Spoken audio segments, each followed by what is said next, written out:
ఏది అయినా ట్రై చెయ్యి ఆచి చికెన్ మసాలా. ఆచి చికెన్ మసాలా.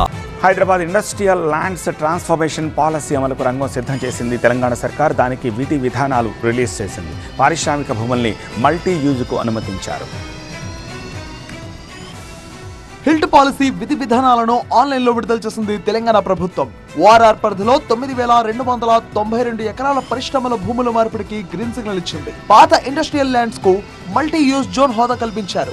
ఐటీ పార్కులు, నివాస ప్రాజెక్టులు, కమర్షియల్ కాంప్లెక్స్ లకు ఈ భూములను వాడేలా అవకాశం ఇచ్చారు.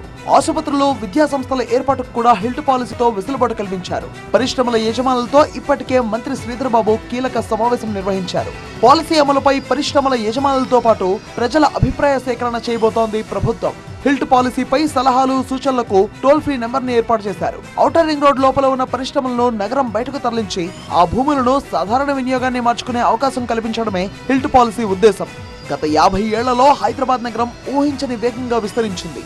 ఒకప్పుడు నగరం వెలుపల ఉన్న బాలానగర్, సనత్ నగర్, ఉప్పల్, జీడిమెట్ల వంటి పారిశ్రామిక వాడలు ఇప్పుడు జనావాసాల మధ్యకు వచ్చేసాయి. ఫ్యాక్టరీల పక్కనే అపార్ట్మెంట్లు, నివాసాలు ఉండడం వల్ల ప్రజలు తీవ్ర కాలుష్యం బారిన పడుతున్నారు. ఈ సమస్యను పరిష్కరించడం కోసం పరిశ్రమలను రింగ్ రోడ్ అవతలకు తరలించి పరిశ్రమలు నడిపిన భూములను పారిశ్రామిక జోన్ల నుంచి రెసిడెన్షియల్, కమర్షియల్ జోన్లుగా మారుస్తున్నారు.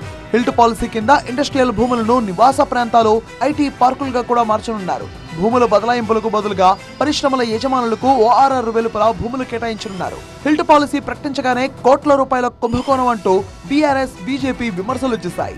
బీఆర్ఎస్ నేతలు పారిశ్రామిక వాడల్లో తిరిగారు. 1,00,000 కోట్ల భూ కుంభకోణం అంటూ ఆరోపించారు. భూముల కన్వర్షన్ కు ఒప్పుకునే ప్రసక్తే లేదన్నారు. విపక్షాల విమర్శలు ఎలా ఉన్నా ప్రభుత్వం వాటన్నింటినీ పక్కన పెట్టి సైలెంట్ గా గైడ్ లైన్స్ విడుదల చేసింది. మరి దీనిపై ఎంత రచ్చ జరగనుందో చూడాలి.